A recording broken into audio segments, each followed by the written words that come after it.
అట్లానే చైర్పర్సన్స్ గా ఎన్నో అవకాశాలు కల్పిస్తూ ఉంది పార్టీ. ఎగ్జాంపుల్ నేను కూడా ఈ వేదిక మీద ఉన్నా. నేను పార్టీకి 3 సంవత్సరాల క్రితం వచ్చినప్పటికి కూడా పార్టీకి ఉపయోగపడుతున్నా, సమాజానికి ఉపయోగపడుతున్నానని చెప్పి పార్టీ తరఫున ఒక యువకుడిని, ఒక బీసీ యువకుడిని ప్రోత్సహించాలనే ఆలోచనతో నాకు అవకాశం కల్పించింది కాంగ్రెస్ పార్టీ. ఎవరైనా సరే కష్టపడితే పార్టీలు గుర్తిస్తాయి, పార్టీ పెద్దలు కూడా గుర్తిస్తారు. అంతేగాని పెద్దలు మాట్లాడిన దాని పట్ల హర్ట్ అయ్యి పెద్దలకి గౌరవం లేకుండా మాట్లాడడం కరెక్ట్ కాదు. యువకులుగా మన బాధ్యత ఏంది? పార్టీ పెద్దలు కానీ, పార్టీ అధిష్టానం కానీ, గౌరవ ముఖ్యమంత్రి కానీ వాళ్ళు ఇస్తున్నటువంటి సలహాలు, సూచనలతో అట్లానే సంక్షేమ పథకాల్ని ప్రజల్లో బలంగా తీసుకుపోతూ గ్రౌండ్ లెవెల్లో పార్టీని బలపరచాల్సినటువంటి అవసరం మనందరి మీద. అంతేగాని 2-3 సంవత్సరాల తర్వాత జరిగే ఎలక్షన్స్ గురించి ఇప్పుడే నేనే ఉన్నా అంటూ పార్టీ గౌరవ ముఖ్యమంత్రి గారి పట్ల మర్యాద లేకుండా మాట్లాడడం కరెక్ట్ కాదు.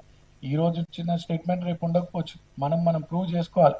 ఈ రాష్ట్రంలో ఉన్నటువంటి ప్రతి కార్యకర్త కానీ, యువకులు కానీ, యువతులు కానీ పార్టీ కోసం బలంగా మీరు గ్రౌండ్ లెవెల్లో కష్టపడండి. అంతేగాని పార్టీని బలపరచాలని కానీ, గౌరవ ముఖ్యమంత్రి గారిని బలపరచాలంటే ఇటువంటి తప్పుడు మాటలతో, తప్పుడు ఆరోపణలతో అగౌరవంగా మాట్లాడటం మేము సహించమని చెప్పి కోరుతూ, మరి గౌరవ ముఖ్యమంత్రి గారిని క్షమాపణ కోరాలి. అట్లానే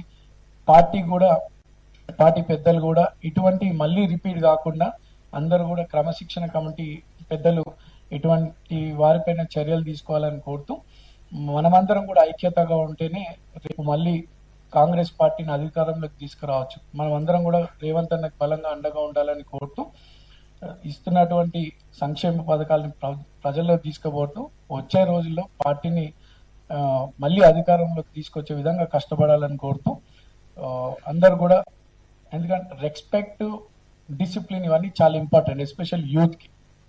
సో ఇవన్నీ కూడా ఫాలో అవుతూ పెద్దలు ఇచ్చినటువంటి సలహాలని, సూచనలని పాటిస్తూ కష్టపడండి.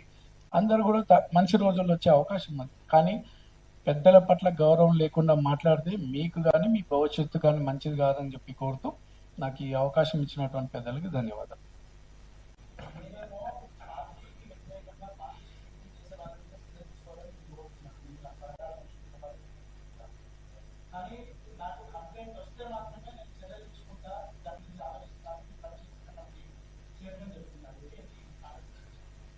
ఇప్పటికే క్రమశిక్షణ కమిటీ చైర్మన్ గారు నోటీసులు ఇవ్వడం జరిగింది.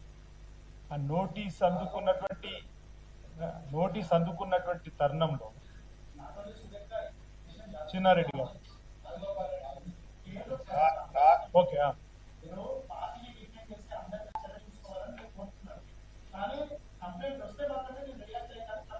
మాట్లాడింది కంప్లైంట్. ఇప్పుడు మాట్లాడింది కంప్లైంట్. రాజగోపాల్ రెడ్డి గారు మాట్లాడిన దాన్ని వారు మాట్లాడినా, ఎవరు మాట్లాడినా దీనిపై పార్టీ క్రమశిక్షణ చర్య తీసుకోండి, మాట్లాడాలని చెప్పడమే మా ఉద్దేశం. ఎవరెందుకు మాట్లాడలే? మితిమించిపోతారు, రోజుకొకరు మాట్లాడతారు, ఒకరు చూసి ఒకరు కాబట్టి ఇలా చెప్పాల్సి వచ్చింది.